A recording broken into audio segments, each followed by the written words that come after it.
जनता TV देख रहे हैं आप, मैं हूं आपके साथ वरुण गोयल। सवाल था आपकी बार किसकी सरकार, और यह फैसला बिहार की जनता ने सुना दिया है। प्रचंड बहुमत के साथ एनडीए गठबंधन ने बिहार में वापसी की है। इस बीच एक बड़ी खबर आपके टीवी स्क्रीन पर दिखा रहे हैं। बड़ी खबर बिहार विधानसभा चुनाव को लेकर मतगणना जारी है।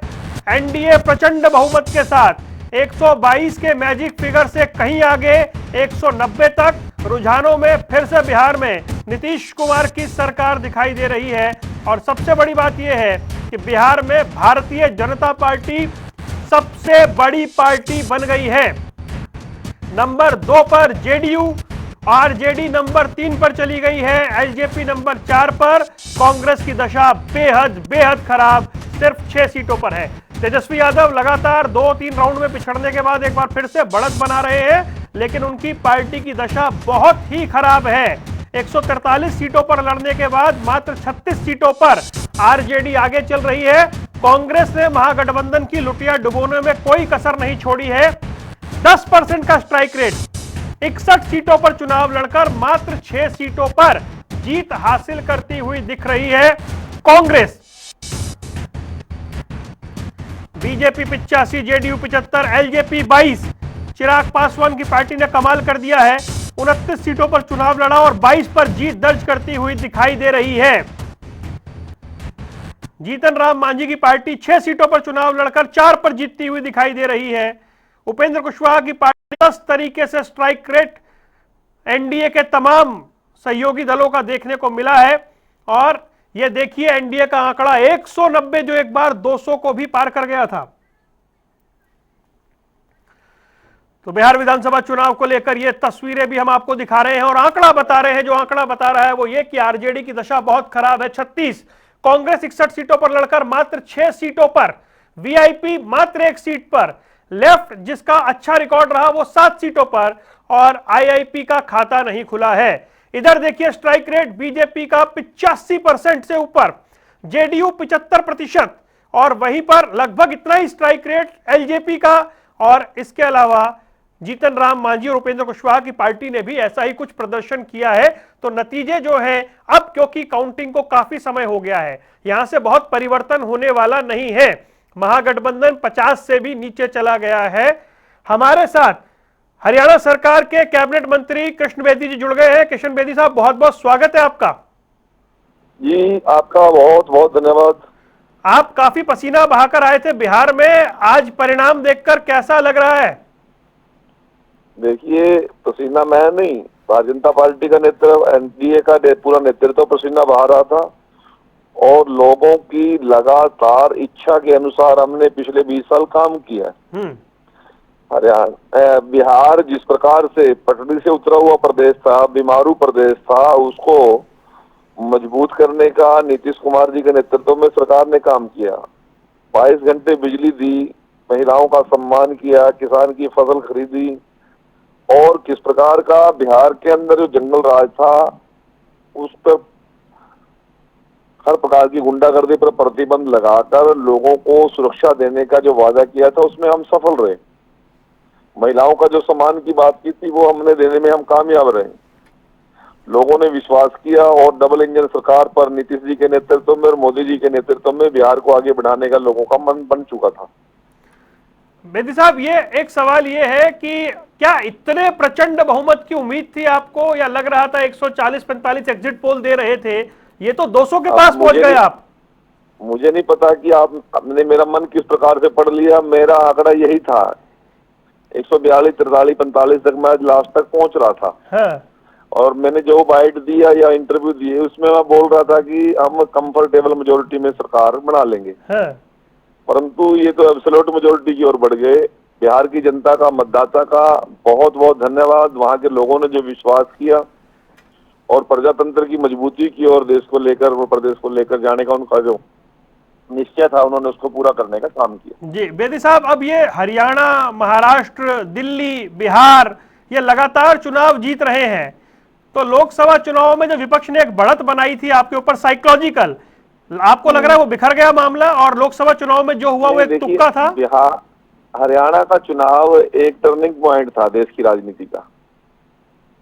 बहुत से लोग अपने अभिमान में डूबे हुए पड़े थे कि हमने तो हरियाणा में 70 सीटें जीतेंगे, 75 सीटें जीतेंगे। पसीना बहाने की बजाय आपस में लड़ना उन्होंने शुरू कर दिया।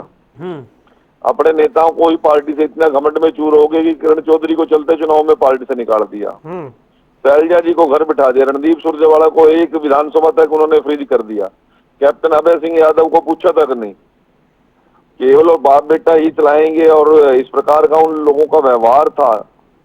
और चलते चुनाव में जिस प्रकार से शमशेर गोगी जैसे नेता बोल रहे थे कि पहले अपना घर भरेंगे, फिर अपने रिश्तेदारों का भरेंगे और फिर जहां जाके जनता देखेंगे। फिर नीरज शर्मा ने बयान दिया 50 वोट ले आओ और नौकरी ले जाओ। वो एक बहुत बड़ा टर्निंग पॉइंट था। परंतु कांग्रेस नेतृत्व में आज तक भी इतनी हिम्मत नहीं है कि उन लोगों ने चुनाव के दौरान इस प्रकार की बयानबाजी की, उनके खिलाफ कोई कार्रवाई की जाए। उनके खिलाफ कार्रवाई करने की बजाय उल्टा आरोप लगा रहे हैं कि वोट चोरी होगी। अरे उन नेताओं की लगाम लगानी चाहिए थी। जिन लोगों ने शैलजा जी को अपमानित किया, उन लोगों के खिलाफ कोई एक्शन लेने की बजाय उनको नेता प्रतिपक्ष बना दिया।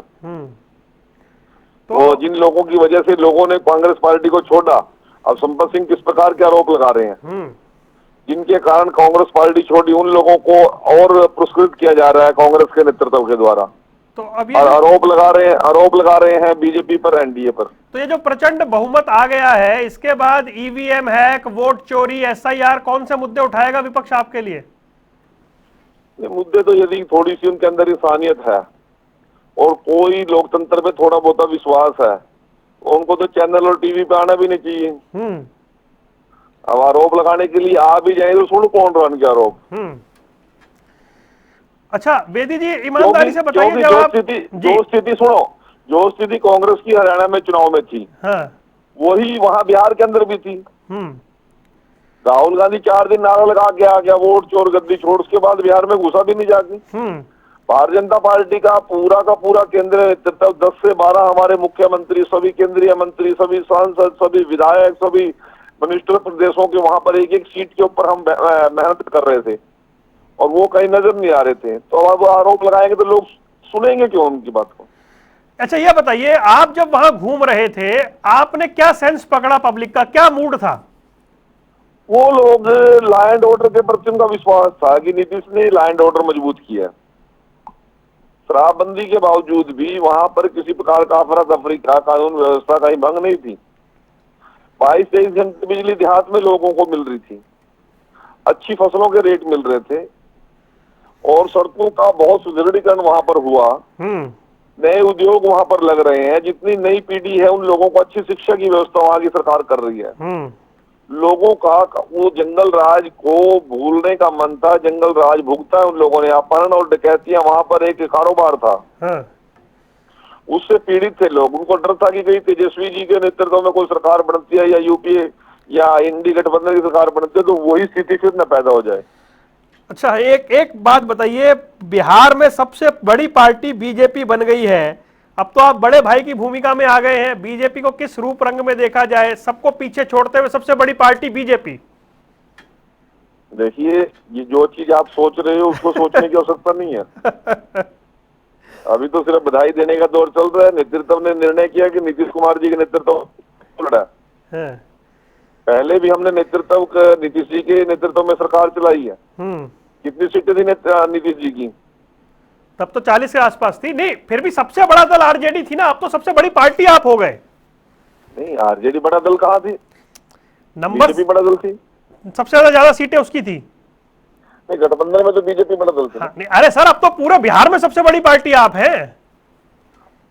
तो इसको मैं दूसरे वे में कह रहा हूं कि हम नीतीश जी के नेतृत्व में सरकार चला रहे थे, नीतीश जी के नेतृत्व में हमने चुनाव लड़ा और मेरे केंद्रीय नेतृत्व का जो फैसला है सभी का बड़ा फैसला है। ठीक है, तो अंत में बहुत बहुत बधाई आपको। चलते चलते बस ये बताइए कि अभी इस चुनाव को लेकर उत्तर प्रदेश में बहुत अखिलेश यादव सक्रिय थे और बता रहे थे कि परिणाम कैसे आएंगे।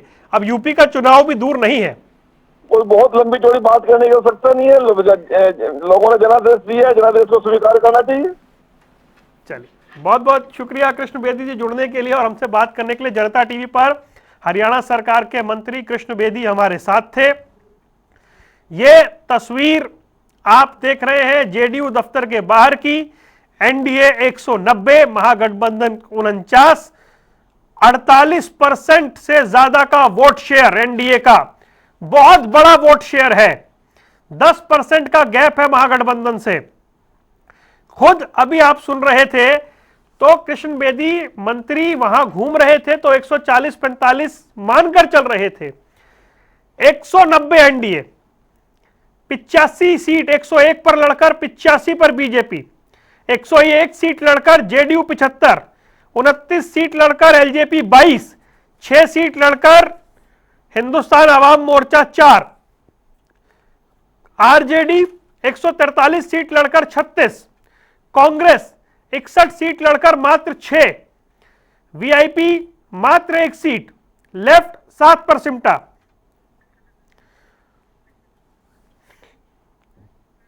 इस बड़ी खबर पर हम लगातार